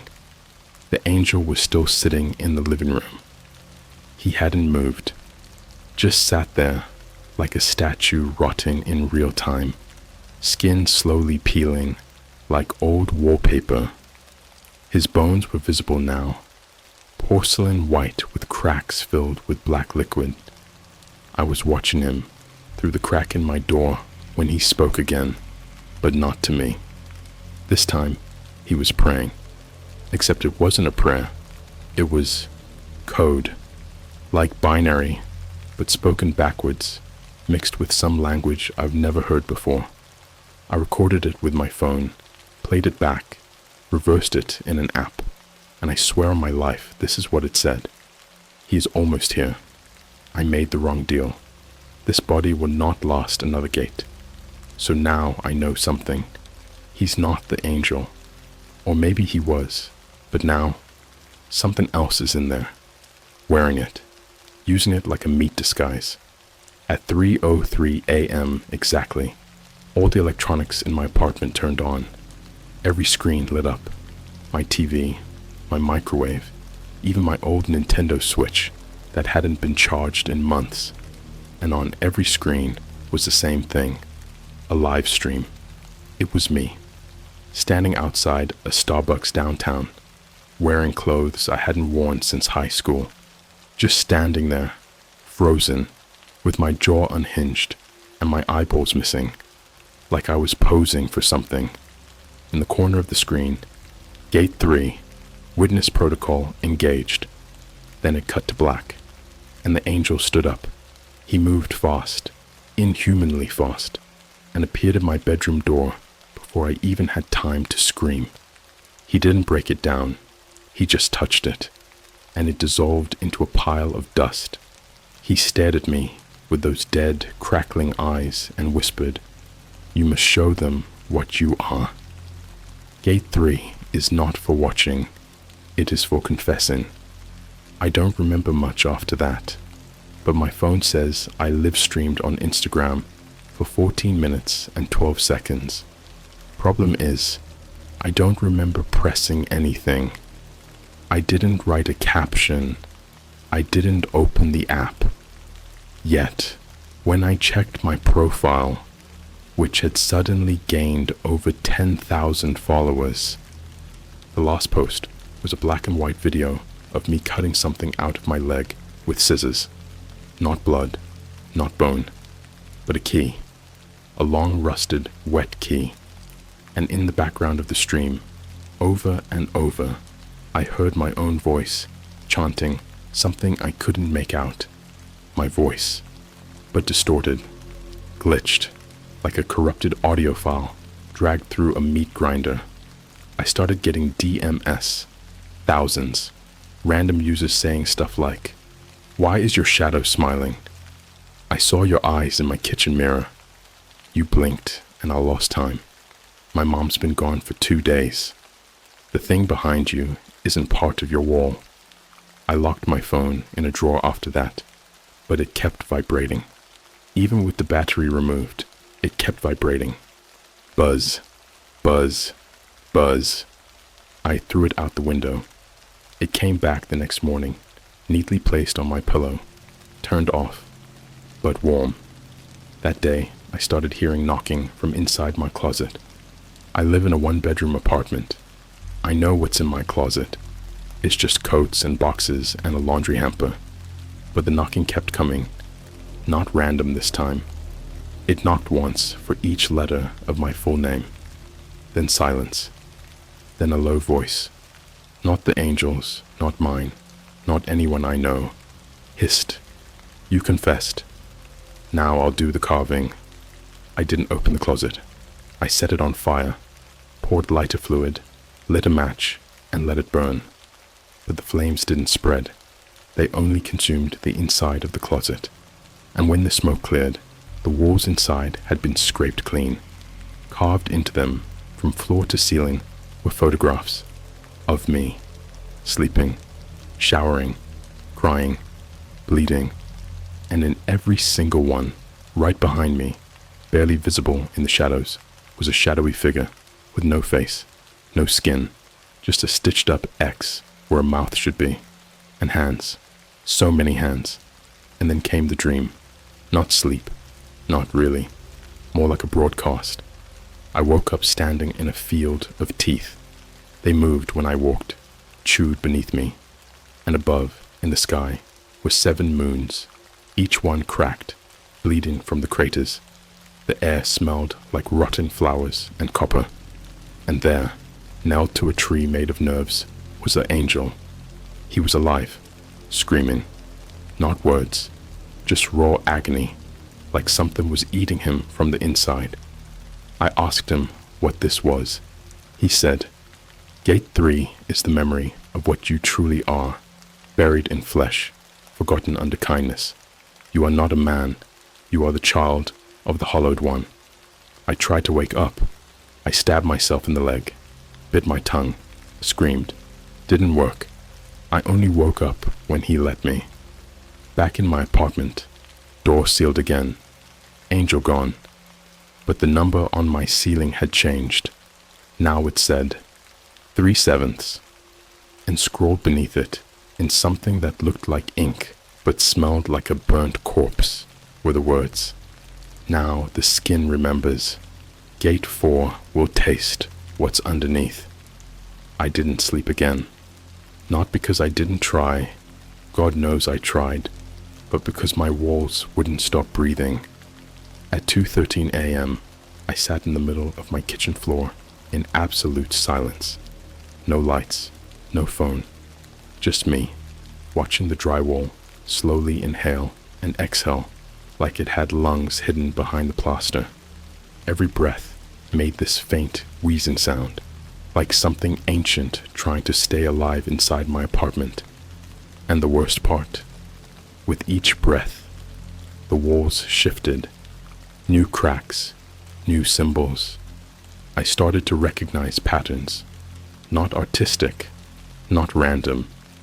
They looked like medical diagrams, cross-sections of human flesh, nervous systems sketched like lab notes, entire pages of surgical procedures etched into my damn ceiling, all written in languages I don't even think exist. Then the smell hit. Burnt hair, decay, and something else. Wet fur, like a dog left in a dumpster. I followed the smell to the hallway. The door to my bathroom was open. I didn't leave it open. The light was flickering, like it was struggling to stay alive. And the mirror? The mirror wasn't reflecting my apartment anymore. It was showing a different room entirely. A hospital room. Dark. Old. Forgotten. I stepped closer. My reflection didn't move. Just stood there, facing away from me. But behind it, something was crawling across the floor. Skinless. Child-sized. Head too large. It dragged itself by its tongue. Not arms. Just tongue. Long, grey, bloated, slapping across the tile like wet meat. Then the words etched across the mirror in fog. Do not feed what came from you. I blinked, and suddenly I was standing inside the room I'd been seeing. No longer in my apartment. No doors. No exits. Just the hospital room. Dimly lit. The walls covered in breathing bags filled with fluid and small limbs twitching inside them. I could hear the clinking of tools, surgical ones, but I couldn't find the source. And then the intercom cracked on overhead. It said one word. Mother. Not in a voice I recognized. Not mine. Not the angel's. My mom's. But she's been dead since 2016. Found in our backyard. Face down. No sign of trauma, but every bone in her arms had been reversed, like someone broke them and reassembled her from the inside out. The walls began bleeding, slow at first, then gushing, from the floor vents, from the electrical outlets, from under the door. Thick, black blood, but it wasn't just blood. It was mixed with human teeth, all baby-sized. They clicked together as they rolled across the floor. That's when the voice came again, louder. She bore him in the womb of rot. Gate 4 remembers. I ran, but the room didn't end. I must have sprinted in one direction for 10 minutes, and the hallway only got longer. The floor became soft, fleshy, pulsing, like I was running across a tongue. I started slipping, smelled bile, heard children giggling, but it was off, like the laugh tracks you hear on TV, canned and wrong.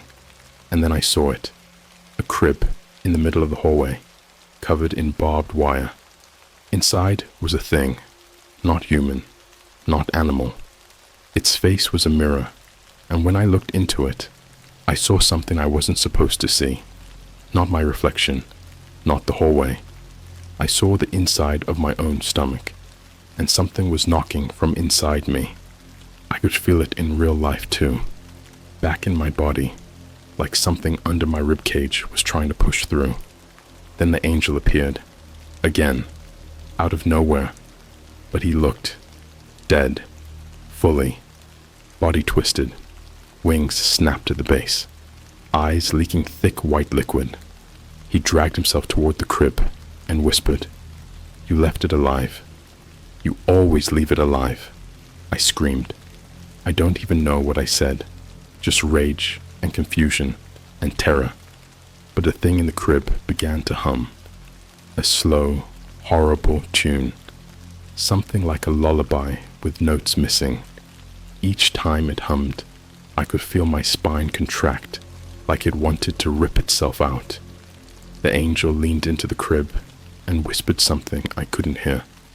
And the thing inside it stood up, 9 feet tall, skin peeling like layers of moldy wallpaper. No mouth, just a vertical hole in its throat, with teeth spiraling inside, like a drill. And hands, 4 of them, all bent the wrong way. It pointed at me. Feed me, or lose another face. Then everything went black. I woke up in my bathtub, fully clothed, but water was pouring from the ceiling, not the faucet. And the water wasn't water. It was warm, red, and thick. It smelled like iron. I crawled out, slipped, hit my jaw so hard I bit halfway through my tongue. Blood everywhere. Couldn't scream, could barely breathe. And then I saw the new number on the ceiling, written in burned flesh. 4/7. No words this time. Just a hole in the wall that wasn't there before. Round, perfect, like something bored through reality itself. When I leaned close to look inside, I saw you reading this. I think I finally understand why the angel was clipped. Not because he fell, not because he sinned, but because he screamed. And heaven doesn't like the sound of its own children screaming. Let me explain what happened. And if you've been following this, you better not be reading this alone. If your lights are off, turn them on now. If your mirror is uncovered, cover it. I'm not being dramatic. I am begging you, because this isn't a story anymore. It's a door. And when you read this, you leave it open a little wider. So listen carefully. And whatever you do, don't say my name aloud. After gate 4, something changed in me. I couldn't eat, couldn't drink, couldn't even think in straight lines anymore. My body was here, but my brain was stitched across 1,000 hallways made of meat and broken glass. I couldn't feel time anymore. Days bled into each other. My clocks all reversed themselves. My microwave was counting backward into negative numbers. My phone only displayed one word across the home screen, no matter how many times I rebooted it. Witness. Then came the 5th night. I don't remember going to sleep. I don't remember where I was. All I know is I woke up strapped to a table in a room made of stitched together human backs. Not walls, backs. Rows and rows of twitching, tortured skin. And every now and then, a mouth would open in the wall and whisper some horrible thing my mom once said to me when I was 9. And hanging above me were hundreds of masks, all my face, but wrong. One had my eyes replaced with little blackbird skulls. One had no mouth, but it kept trying to scream. One was just a bloody, flayed version of my face with its tongue tied in a knot. There were knives, tools, and the angel. What's left of him? No more wings, no more eyes. Just a twitching cage of bones wrapped in wet muscle, crawling across the ceiling like a spider with too many joints. And from the open wound where his throat used to be, he whispered, "Gate 5 is hunger. Show them what you've swallowed." I looked down. My stomach was bloated. Something was moving inside it. The straps unbuckled. A voice, my voice, came from the floor beneath me. Dig. I grabbed the scalpel. I didn't even feel pain anymore. I cut in, deep. Something warm splashed out. But what I pulled from my gut wasn't a tumor or an organ. It was a face. Not mine. Yours. Yes, yours. I don't know how I know that. I just do. It had your eyes, your mouth, but it was sewn shut with red wire, and it was twitching like it had been trying to scream since before it was born. I dropped it. It scurried off like a rat. The angel screamed. The walls peeled back, and the table dropped into blackness. I woke up naked in my kitchen. Dried blood all over the floor. Every drawer open, but instead of forks and knives, they were full of teeth, neatly arranged in alphabetical order, like each one had a name. Above my sink was a message scratched into the glass with fingernails. Gate 6 is truth. Bleed what you've hidden. And suddenly, I remembered something real, from when I was 12. There was this stray dog that used to hang around our street. Friendly, sweet. Used to follow me home from school. One day, I brought it inside, fed it, named it, slept next to it. Next morning, I woke up and it was dead. Not just dead, butchered, laid open on my bedroom floor. My mom thought someone broke in, but it was me. I killed it in my sleep, with scissors. I buried the pieces in the crawl space.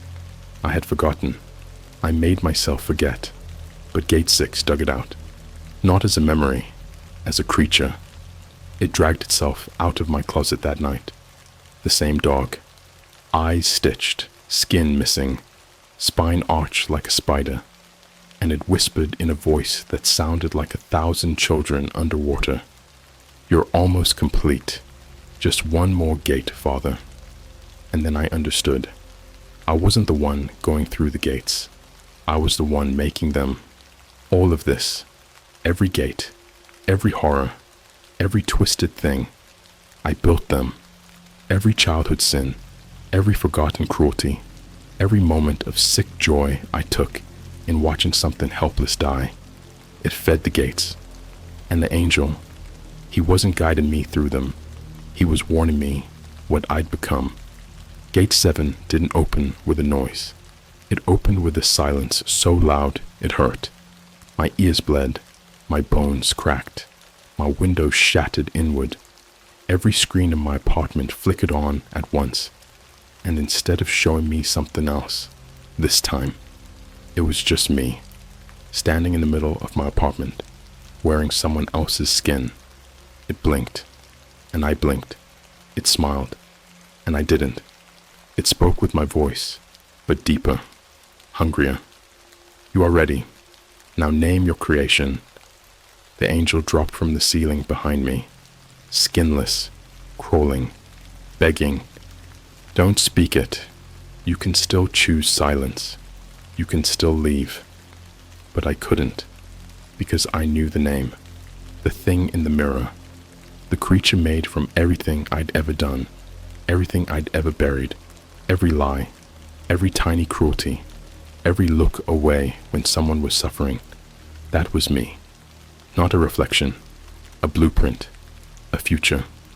So I opened my mouth, and I spoke the name, and the world ended, but not in a fire, not in thunder. It ended quietly. One by one, everyone who had ever seen the story, read the posts, heard the whispers, they started to forget who they were, forget where they were, forget how many faces they had. They started to melt into names, and then the names became flesh, and the flesh became gateways. The gates are open now, and you, the one still reading this, the one pretending you're just enjoying a scary story, you already let it in. It's been learning your name from the moment your eyes touch these words. And now, tonight, when you go to sleep, check your phone. You'll see a live stream you never started, just a black screen, and the sound of your voice, digging